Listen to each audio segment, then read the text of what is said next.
राधे राधे. हा व्हिडिओ थोडा लहानच होणार आहे, पण फार महत्त्वाची माहिती सांगायची असल्यामुळे मी म्हटलं लहान तर लहान पण काढूया. माहिती महत्त्वाची सगळ्यांना माहिती आहे. भरपूर यूट्यूबवर व्हिडिओ आहेत आणि तुम्हाला सगळ्यांना पण माहितीच असणार की उद्या हे आहे, सूर्यग्रहण आहे. आणखीन पितृपक्षातला शेवटचा दिवस आहे. आणि सूर्यग्रहण जरी असलं तरी ते 10:59ला लागून रात्रीचे आणि 3:23 ते हे होणार आहे 22 तारखेला पहाटे. त्यामुळे आपल्याला असं, आणि ते सुद्धा ऑस्ट्रेलिया, न्यूझीलंड वगैरे त्या साईडला येणार आहे. त्यामुळे आपल्याला फार असं हे करायचं कारण नाही, त्याचं टेन्शन घ्यायचं अजिबात कारण नाही. फक्त मी त्या ग्रहणाच्या बाबतीत जे सांगते ते परत एकदा रिवाईज करते की प्रेग्नंट बायकांनी मात्र शक्यतो बाहेर पडू नये. तुम्ही म्हणाल हे ग्रहण उशिरा आहे, पण मोह म्हणजे त्या दिवशी टाळा. नाटक, सिनेमा, कुठे फिरायला जाणं, जरा रात्रीचं शतपावली वगैरे घालतात, प्लीज बाहेर जाऊ नका. ह्याचं कारण ते जे वातावरण असतं, ती जी हवा असते ती दूषित आहे. हे सायंटिफिक रिझन असल्यामुळे मी रिक्वेस्ट करते की, कारण शेवटी आपल्या स्वतःवर एखादं हे घेणं आणि आपल्या पोटातल्या बाळावर रिस्क घेणं ह्यात जमीन आसमानाचा फरक असतो. आणि माझी खात्री आहे तुम्ही तसं करणारच नाही. म्हणून मी म्हटलं परत एकदा तुम्हाला रिमाइंड करते की असं असं आहे. हे सूर्यग्रहण आहे. आणखीन शेवटचा दिवस पितृपक्षातील असल्यामुळे सगळेच जणं म्हणजे त्या दिवशी श्राद्ध करतातच. आणि मी पण त्याच दिवशी करते. त्यामुळे काय असं म्हणतात की त्या शेवटच्या दिवशी सगळे पितर खाली असतात. आणि काय आहे माहिती आहे का, ह्याच्यावर विश्वास ठेवायचा किंवा नाही ठेवायचा हा एक प्रत्येकाचा वैयक्तिक प्रश्न आहे. त्याच्यात कोणी, पण भावनेसाठीच आपण करतो. कळलं की नाही. आज आपण देवाला बघितलेलं कोणीच नाही, तरी आपण देव किती भावनेने करतो, तर त्याच भावनेने हे करायचं. त्याची काय फळं होतील, त्याचं काय आपल्याला यश मिळेल, त्यापेक्षा आपल्याला किती त्याच्या ते केल्याने समाधान मिळेल.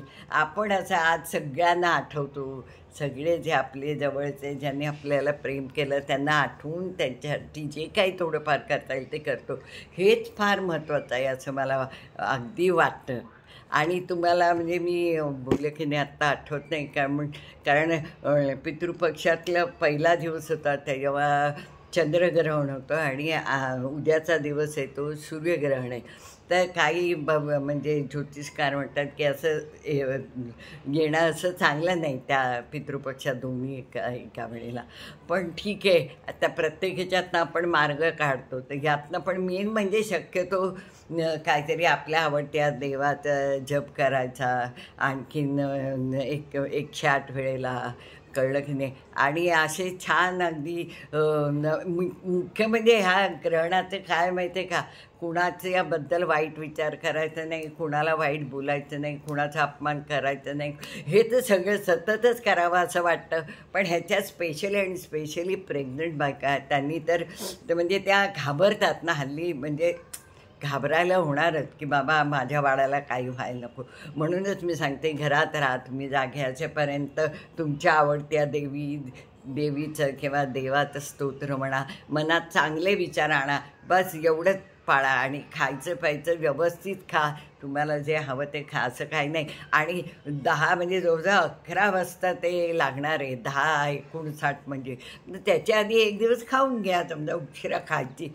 पण सर्वसाधारण प्रेग्नंट बायका उशिरा खात नाहीत, तर लवकर खाऊन घ्या, एवढंच माझं म्हणणं आहे.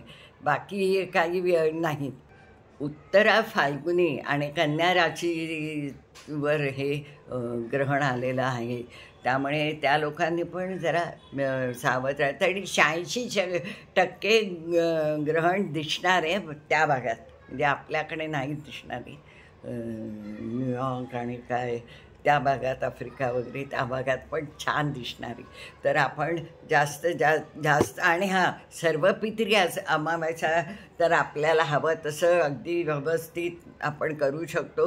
ह्या सूर्यग्रहणाचा त्याच्याशी काहीच संबंध येणार नाही आहे. त्यामुळे एक तर मी काय म्हणते तुमच्या मनात पवित्र भावनेने जे करण्यासारखं आहे, जे तुम्हाला करावंसं वाटतं, जे केल्याने तुम्हाला आंतरिक समाधान वाटतं ते करा. असं तर मी नेहमीच सांगते. ज्यांनी आपण ह्या वेळेला मी हे केलं तसं करा आणि नक्कीच पितरही खुश होतील. आणखीन आपण सोमवारी जे नवरात्र चालू होते त्या दिवशीच्या उत्साहाने त्या दिवशी आपण तयार राहू. एवढंच मला सांगायचं होतं, म्हणून मी हा छोटासा व्हिडिओ काढला. तुम्हाला सगळ्यांना राधे राधे.